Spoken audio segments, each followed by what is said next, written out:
Marves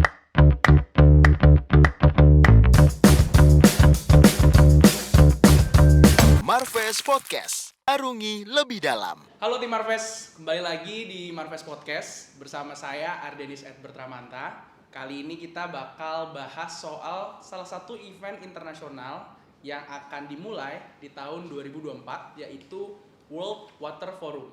Nah, kali ini kita sudah kedatangan tamu nih dari Kemenko Marves. Pastinya ada salah satu asisten deputi atau asdep dari Kemenko Marves, yaitu Bapak Muhammad Saleh Nugrahadi selaku Asdep Pengelolaan Daerah Aliran Sungai dan Konservasi Sumber Daya Alam. Halo Pak, selamat pagi. Ya, selamat pagi. Jadi hari ini kita bakal ngobrol-ngobrol banyak soal World Water Forum ini. Dan kalau nggak salah, World Water Forum ini tuh udah diselenggarakan yang kalau tahun 2022 itu udah yang ke-9 ya Pak ya. Jadi udah agak lama ya. Dan yang ke-10 ini rencananya 2024 akan ada di Indonesia, di Bali kalau nggak salah ya Pak. Nah, mungkin pertanyaan awal saya nih Pak, mungkin banyak tim Marves di luar sana yang mungkin belum tahu nih soal World Water Forum. Mungkin Pak Saleh bisa ngejelasin sebetulnya World Water Forum ini apa sih ke tim Marves? Oke. Ya, sebelumnya saya ucapkan terima kasih. Dan saya senang sekali bisa sharing tentang World Water Forum. Nah, World Water Forum sendiri adalah sebetulnya suatu acara atau event lah ya, event internasional dan mungkin event terbesar yang membahas seputar isu-isu keairan.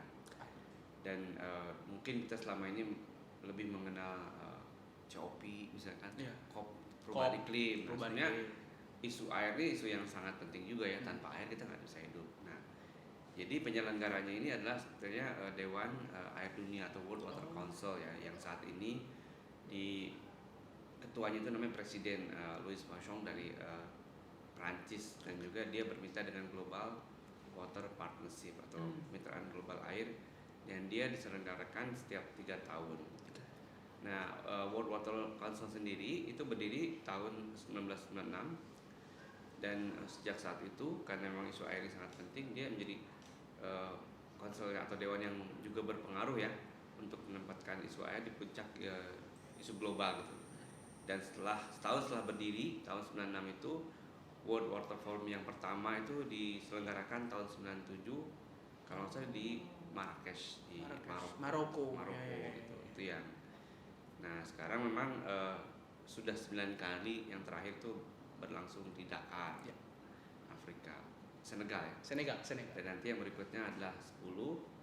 Nah, disinilah nanti ada semacam platform di mana komunitas air, juga para pembuat keputusan, kemudian juga mungkin perusahaan, bahkan kaum muda bisa berkolaborasi untuk menjawab tantangan air secara global gitu. Nah, kira-kira itulah yang akan dibahas dalam World Water Forum tersebut. Oke. Jadi bahas soal isu-isu soal keairan ya Pak, dan bagaimana sih air itu memang pada akhirnya penting untuk mensupport hajat hidup semua manusia di bumi ini gitu. Oke, nice banget Pak. Tapi yang lebih saya pengen tahu lagi, kok bisa tiba-tiba Indonesia kepilih nih Pak? Itu ceritanya gimana tuh Pak, dari betul. Afrika tiba-tiba wah Indonesia kepilih. Padahal kita juga baru kemarin selesai G20 juga tuh Pak. Ya. Gimana nih Pak ceritanya? Ya, waktu itu kan memang World Water Forum ini sendiri kalau di Indonesia ini yang memimpin lebih ke Kementerian PUPR ya. Betul. Karena di PUPR tahu ada Dirjen Sumber Daya Air, dan waktu pertemuan di Dakar, Indonesia itu Pak Menteri PUPR berangkat ke sana. Nah, itu di situ ada pemilihan sebetulnya. Kita juga bukan ngajuin tapi pemilihan. Voting gitu ya Pak? Voting gitu ya. Jadi dari voting ini ada namanya Dewan Gubernur ya. Jadi kita terpilih secara lumayan dominan. Wow. Jadi 30 dari 36 suara itu dimenangkan oleh Indonesia. Wow.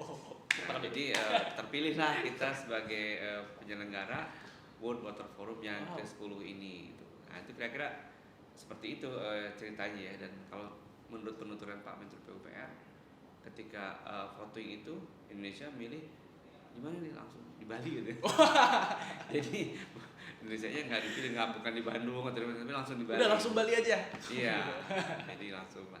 Mungkin ceritanya begitu terpilihnya. Wah, Jadi itu tuh Tim Marves, kita kepilih dari 36 negara, 30 negara milih Indonesia Kota. langsung. Bali aja udah. Iya, Keren Bali. banget. Keren. Mereka pada pengen berlibur ya. Em, lanjut lagi nih Pak, saya mau tanya juga soal tujuan dari World Water Forum ini. Nah, tujuannya tuh sebetulnya apa sih Pak yang mau akhirnya dicapai dari World Water Forum? Bahkan ini udah sampai yang forum yang ke 10 ya, nanti tahun Ya. 2024 setelah forum yang ke-9 di 2022. Ya, ya, ya mungkin kalau kita lihat sama ya. Sebetulnya kan antara perubahan iklim, air itu kan saling terkait lah ya, saling terkait. Nah kalau perubahan iklim kan membahas dampak-dampak perubahan iklim dan bagaimana kita mitigasi dan adaptasi. Nah sama ini juga air juga kan sama. Air ini kan kita berapa jumlah penduduk di dunia ini? Ada 9 miliar? 9 miliaran lah. Di Indonesia aja udah 900 berapa? 900. Dan terus berkembang. Iya, di Indonesia udah 270 kan. Jadi kan sebetulnya pertumbuhan penduduk itu kan semakin banyak. Nah, jumlah air ya itu relatif mungkin bisa tetap atau susah bertambah. Tapi kan keterbagian masyarakat atau akses masyarakat terhadap air ini kan sangat terbatas. Jadi isu air ini semakin mengemuka secara global ya. Dan kalau tidak ada air, jelas kita susah hidup, pertanian juga susah tumbuh dan lain-lain. Nah ini yang, nah selain itu juga di Indonesia atau di dunia ini arus urbanisasi itu kencang juga. Jadi justru masyarakat pindah ke kota, di mana persaingan hidup di kota kan semakin sulit.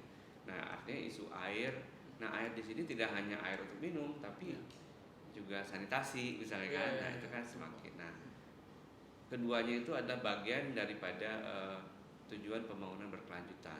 Nah jadi sebetulnya tujuan dari dan target penyelenggaraan WWF ini adalah jadi ingin menjawab tantangan dan juga mungkin bagaimana solusi yang bisa kita dapatkan untuk menjawab kelangkaan dan akses terhadap air tersebut untuk tujuan pembangunan berkelanjutan. Nah memang itu tujuannya ya. Jadi dan untuk itu sebetulnya yang nanti datang itu yang tidak hanya dari sisi pemerintahan, tapi juga ada LSM, ada juga perusahaan, karena kan nanti ada event-event tertentu yang diselenggarakan ada perusahaan, ada akademisi, ada juga kaum muda sebetulnya. Jadi kita memang perlu mensosialisasikan isu-isu air ini ke anak muda, karena kan kita yang memakai sekarang, mereka yang akan iya benar sih. Kalau kita benar. Kalau kita boros sebenarnya kan, atau mungkin tidak bijak mengelola sumber daya air, ya mungkin di bawah generasi di bawah kita yang akan menjadi mengalami kesulitan. Generasi seterusnya yang bakal nanggung kalau kita nggak conserve dari sekarang air. Iya, seperti film Mad Max tuh kan. Oh iya benar. Saingan air. Iya benar. Jangan sampai kita kayak gitu. Jangan sampai kayak gitu, perang gara-gara air tuh kan. Aduh, jadi berantem kalau nggak ada air. Iya. Benar. Selanjutnya juga nih Pak, mau tahu juga kalau strategi pemerintah sendiri kan kemarin udah diumumin tuh Pak. Tapi tahun ini kan berarti kita udah mulai gercep-gercep nih Pak ngerjain buat tahun 2024 si World Water Forum ini. Gimana strateginya nih Pak buat nyuksesin forum ini? Apakah udah ada gerakan-gerakan? Oh ya, oke. Nah sebelumnya mungkin kita harus sampaikan juga ya, waktu tanggal beberapa hari sebelum G20, kalau nggak salah tanggal 9 November ya, November ya. Jadi khusus datang ke Indonesia itu Presiden World Water Forum. Oh iya, datang ke saya sini. ingat. Ada Dan waktu itu pada saat yang sama waktu itu Pak Menko mendampingi Presiden World Water Forum ini, juga Menteri PUPR bertemu langsung dengan Presiden. Nah saat itu disampaikan mengenai permohonan lainnya kerjasama World Water Forum untuk menyelenggarakan World Water Forum ini di Bali, Indonesia. Dan waktu itu disampaikan juga oleh Pak Menko kesiapan kita untuk menjadi panitia gitu ya. Nah di antaranya adalah kita sudah membentuk panitia nasional. Panitia nasional ya. Panitia nasional, dan Kepresnya baru nomor 1 nih. Nomor 1 tahun ini ya. Iya. Tahun 2023 Kepres ini, di mana Pak Menko menjadi ketua ya. Dan Pak Menteri PUPR menjadi ketua harian. Dan Dan disampaikan waktu itu pada saat pertemuan dengan presiden oleh presiden World Water Council Pak Louis Poichong itu permohonan Indonesia untuk menjadi water messenger katanya. Karena kebetulan kita menjadi ketua G20 dan disitulah isu air diangkat dan isu-isu air itu jadi disampaikan khusus oleh presiden World Water Messenger gitu. Nah, jadi selain membentuk panitia nasional, kita juga sudah mengadakan 2 kali pertemuan stakeholder ya dulu, dan terakhir baru minggu lalu di situ disampaikan, dan nanti akan ada beberapa event menuju ke arah sana. Jadi yang pertama tentunya setelah kita membentuk panitia nasional, kita juga harus aktif dalam forum-forum internasional lainnya. Seperti misalnya kita sudah mengikuti tentang groundwater. Waktu itu diselenggarakan di Paris. Itu Bu Menteri LHK dan beberapa dirjen dari PUPR sudah ke sana menyuarakan hal itu. Dan yang pertama tentunya di G20 ya. Kemudian nanti bulan Maret ini ada World Water Conference yang diselenggarakan oleh United Nations. Ini part of side eventnya World Water Forum itu kan? Bukan side event sebenarnya, dia event yang lain. Event tapi yang di situ lain, kita kan harus engage dengan event dunia kan. Benar. Supaya yang pertama tentunya kita dikenal. Ya udah cukup dikenal sih sebenarnya. Udah cukup dikenal. Udah terkenal lah. Tapi untuk yang air kita juga terus aktif. Nah, terus ada beberapa lagi. Nah, nanti bulan pertengahan Februari yang akan datang kita juga ada acara tuh ya. Di DCC kita akan mengundang beberapa perwakilan. Kemudian nanti Maret yang tadi saya sebutkan, terus kemudian September. Jadi pada intinya kita sudah mulai sosialisasikan hal ini ke dunia internasional gitu ya. Nah, kemudian juga jangan lupa Pak Menko sendiri kan, kalau di dunia ada World Water Forum, kita ada Dewan Sumber Daya Nasional, di mana Pak Menko sebagai ketua nih. Jadi sebenarnya ada ketua peneliti. Banyak banget tentang air ini. Dan kebetulan kalau di Kemenko kan isu-isu air ya, untuk yang sumber daya airnya dikawal oleh kedeputian kami. Sama Pak Saleh terutama. Dan bersama teman. Ya, kira-kira seperti itu strategi yang sudah kita jalankan ya. Dan kita juga nanti akan mengajak kaum muda gitu ya untuk turut ambil dalam acara ini. Oke. Pak, tadi saya tertarik sama kata-katanya Bapak yang soal messenger, Indonesia sebagai messenger untuk World Water Forum ini. Nah, itu kan message-nya yang tahun ini, yang tahun 2024 nanti sih sebenarnya. Water for Shared Prosperity. Saya mau tahu alasan pilih tema ini tuh atau key message-nya tuh ini tuh apa sih, Pak? Iya, ya itu tadi kan latar belakang dari air ini kan tadi itu ada pertumbuhan penduduk dan juga urbanisasi gitu ya. Nah, Water for Shared Prosperity kan berarti kan kita memang berbagi kemakmuran bersama untuk di isu air ini. Karena memang untuk menjawab tantangan-tantangan global tersebut, air ini memang untuk semua ya, dan kita tidak bisa mengkooptasi air tersebut. Jadi kita memang harus mencari solusi agar tidak ada lagi orang-orang yang tidak punya akses terhadap air bersih, sanitasi dan lain-lain. Nah, itu yang kenapa kita share prosperity. Begitu juga sebenarnya air itu juga kan untuk pertanian ya kan, kita harus menunjukkan hal itu. Dan dengan adanya World Water Forum ini kita juga ingin menunjukkan bahwa Indonesia ini sudah bijak dalam mengelola sumber airnya. Kita banyak lah isu-isu tentang itu yang sudah kita contohkan ya.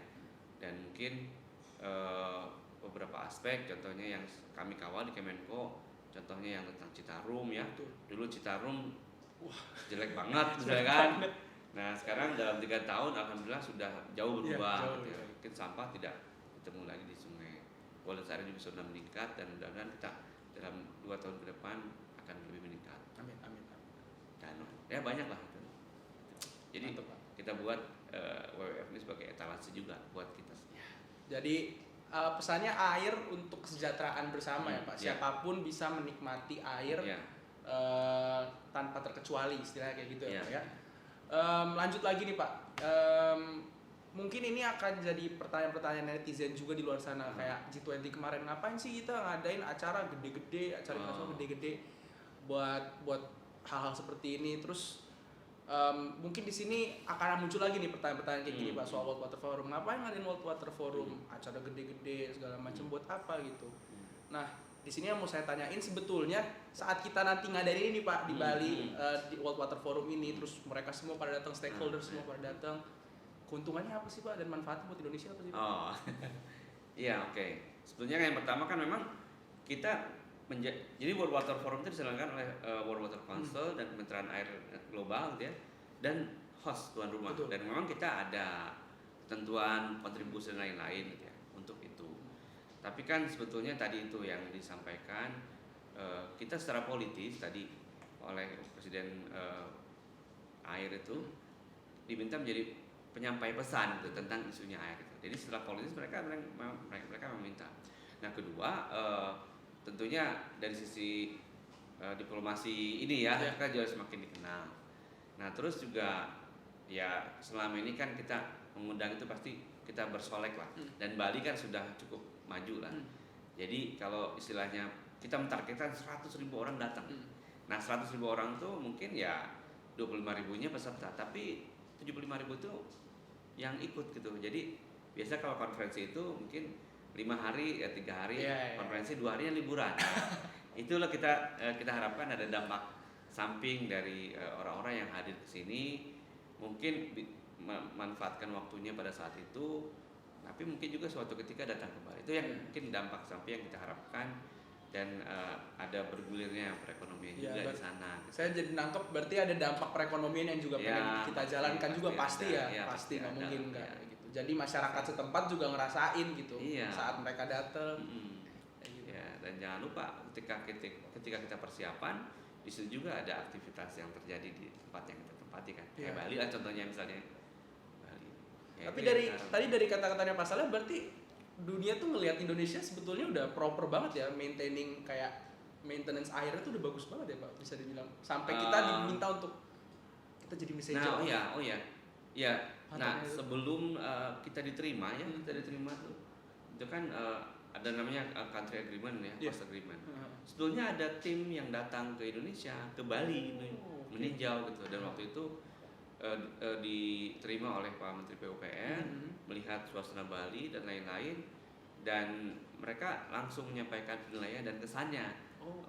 Dan mereka terkesan melihat apa yang terjadi salah satunya di Bali. Nah satu hal yang menjadi heritage ini contohnya adalah subak misalnya. Subak di Bali itu kan heritage juga, international heritage itu sudah diakui itu. Nah hal-hal yang seperti itu yang bisa menjadi daya saing kita lah, untuk keunggulan kita dalam pengelolaan air secara tradisional, tapi melibatkan masyarakat adat gitu. Itu hal yang mungkin tidak ditemui tempat lain. Nah, hal kayak gitu sebenarnya yang jadi promosi juga buat kita, salah satunya. Dan diharapkan kayak kearifan-kearifan lokal yang seperti itu berkembang banyak di seluruh wilayah di Indonesia. Pasti. Oke Pak. Ya. Mungkin pertanyaan terakhir nih Pak dari saya, karena tadi Pak Saleh juga udah sempat ngobrol-ngobrol, udah sempat ngomongin soal kaum muda ini. Mungkin pesan buat tim Marves nih yang muda-muda di luar sana soal World Water Forum ini harus gimana nih caranya mereka bisa ikutan, atau mungkin apa yang harus mereka lakukan di acara semacam ini di World Water Forum ini, mungkin silakan. Terima kasih. Yang pertama sebetulnya kan isu air ya. Yang pertama mungkin kita harus sadari bahwa air itu walaupun ada tapi dia langka. Jadi kita harus sadar bahwa sangat bijak sekali menggunakan air ini, baik air minum maupun air apapun. Jadi dari kita sendiri, sebagai contoh mungkin ya, setiap hari mohon maaf mungkin umat muslim berwudu, ya kita berupaya menggunakan air secukupnya aja. Terus kemudian minum gelas aqua jangan disisakan tuh mestinya. Jadi hal kecil itu sebenarnya hal yang baik. Nah kedua mungkin juga kita sekarang kan banyak sekali wisata-wisata air misalnya. Nah ini juga sebetulnya salah satu cara agar menumbuhkan kecintaan kita terhadap air tersebut, dan terutama juga mungkin ikut mengelola, melestarikan sumber daya air yang ada, tidak mencemari, tidak melakukan pengotoran dan lain-lain. Nah nanti pada saat World Water Forum memang ada forum khusus yang dibuat untuk youth atau kaum muda. Nah disitulah berbagai ajang yang mungkin bisa disampaikan oleh kaum muda Indonesia untuk mewakili kita ke dunia ya, menyampaikan bahwa kita sudah mulai bijak mengolah sumber daya airnya dan juga sudah mulai memikirkan bahwa air ini adalah resource atau sumber daya yang langka dan harus dipakai secara berkelanjutan. Mungkin itu menurut saya yang harus. Oke, itu Tim Harvest yang mudah-mudah dicatat omongannya Pak Saleh, ikutan, jangan lupa itu apa aja kontribusi yang bisa kalian lakukan. Tadi sempat ada kelupaan satu Pak, itu jadi tanggalnya udah dapat belum Pak yang Water Forum ini? Ya, berdasarkan rapat yang terakhir memang pelaksanaan itu 18 sampai 24 Mei tahun 2024 ya. Oke, 18 sampai 24 Mei tahun 2024 dicatat Tim Harvest semuanya. Jangan lupa. Ya. Biar kita semua pada kesana gitu loh. Oh, Oke, sekarang. itu aja. Terima kasih Tim Marves udah menonton dan mendengarkan Marves Podcast kali ini bersama Pak Saleh. Kita bahas-bahas tadi banyak soal World Water Forum. Semoga Marves Podcast kali ini topiknya bermanfaat untuk kalian dan ditunggu di World Water Forum di Bali bersama Pak Saleh. So, see you next year di World Water Forum. Dadah. Terima kasih Tim Marves. Terima kasih. Terima kasih Pak Saleh. Siap, terima kasih.